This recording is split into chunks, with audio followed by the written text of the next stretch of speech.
Hello.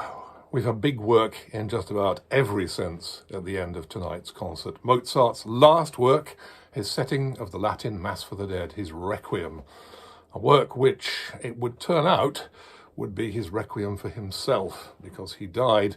In fact, I wouldn't say after completing it, he hadn't quite completed it, and it was completed for him by one of his pupils, a man called Franz Xavier Süssmayr. More of that in a moment.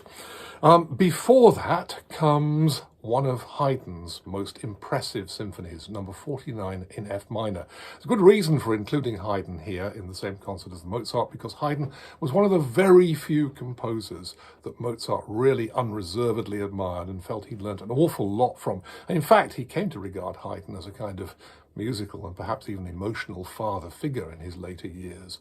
La Passione, yes, this is a symphony written for Good Friday, so a similar dark liturgical purpose as the Requiem, the Mass for the Dead. Only in this case, of course, eventually we are going to see resurrection on Easter Day, but there's no hint of that in this Haydn. It is sombre, deeply reflective, and in the dark minor key all the way through. If you think of Haydn as a rather jolly soul who enjoys cracking jokes, this is a reminder of the fact that there was a great deal more to him than that. It's a very impressive piece of music and leaves an emotional effect quite out of proportion to its relatively modest length. And before that, by a rather nice conjunction in all sorts of ways, comes a piece by Marianna Martines, who was a contemporary of both Haydn and Mozart, came from a much wealthier family than either of them, was very lucky to have been given a good education and a good musical education too. And she became a really rather impressive composer in her own right, as you're going to find out. She also, another nice little historical conjunction. The Martinez family lived in Vienna in a grand house. On their top floor, in a rather leaky, cold attic, was their lodger, a young composer, then very little known, trying to make a living as a freelance musician, called Joseph Haydn. Actually, the Martinez family got to know Haydn, recognized his gift, encouraged him, brought him into their circle. And I like the fact that actually Marianna Martinez's last public appearance was at a performance of Haydn's The Creation at the end of her life. So she'd seen him from this struggling, impoverished freelance man of humble beginnings rise to the level of, well, the most famous composer in the world. It must have been quite a pleasure for her to know that she'd been instrumental in helping that happen. But this piece of hers, there's much, much more historical interest to Marianna Martines' piece that we're going to hear in the concert. It's a little cantata called Orgoglioso fiumicello, proud little stream. And I must say, if you played this to me and said this was a piece of Haydn, I'd have said it was really good Haydn. It has a similar exuberance, a marvellous fertile inventiveness, as well as which a real feeling for the solo soprano voice that maybe not even Haydn himself could quite master. Haydn really scores in choral music, yes, but also in instrumental music.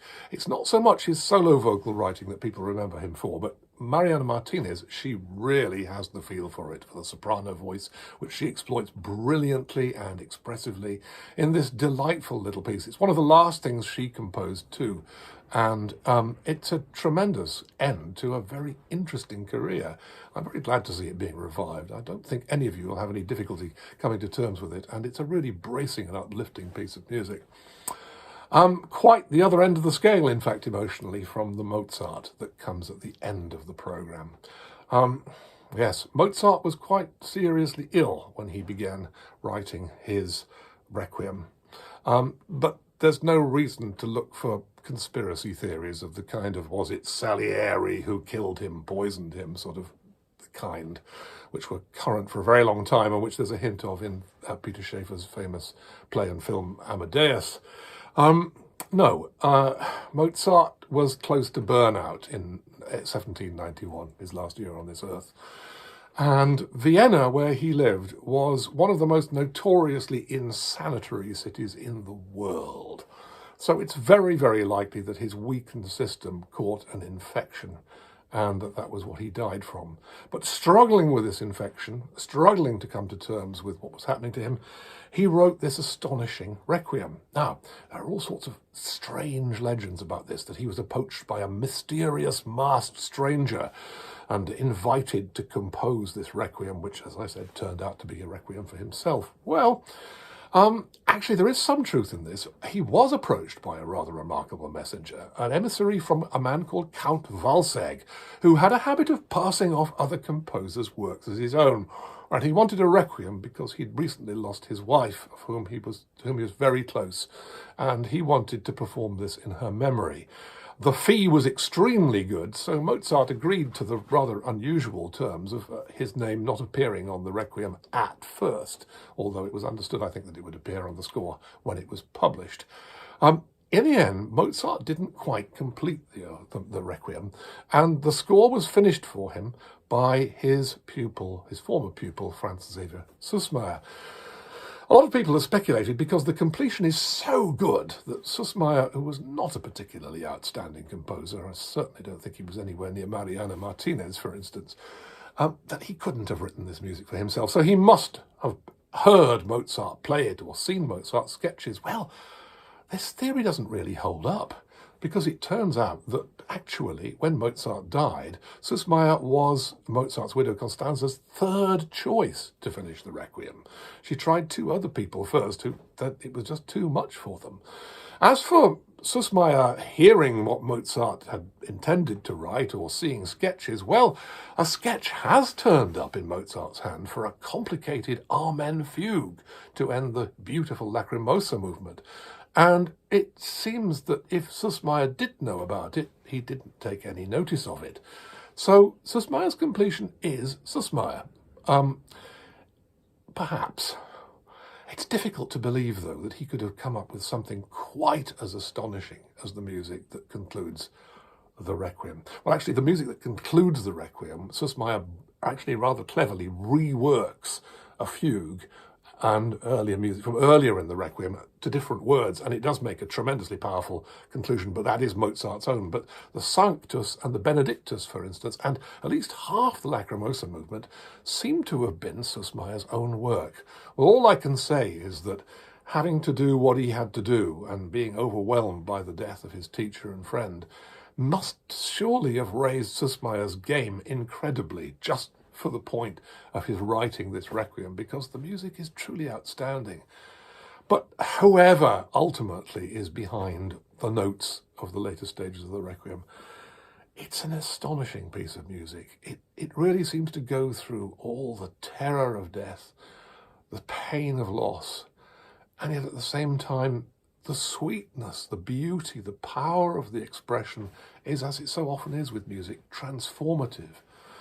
It's rather tragic to realise that, we now think of this as Mozart's last work, as though Mozart knew it was his last work. Well, it turns out that just before his death, something had happened that he'd been hoping for, crossing his fingers for a long time. The Kapellmeister at St. Stephen's Cathedral in Vienna was now seriously ill. He was also very old.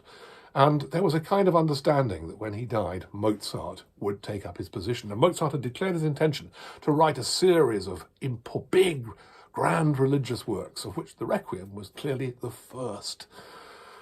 So, as for Mozart thinking it was his own Requiem, I doubt it very much. But even then, even if you don't think it is, there is something in this music about a man alone, confronting his own mortality, which is, after all, the most important confrontation most of us have to face in this life. And there is something about this music that just means that listening to it, you can feel that perhaps Mozart can give us the strength to do what he did and face the fact that our own lives are fragile and finite.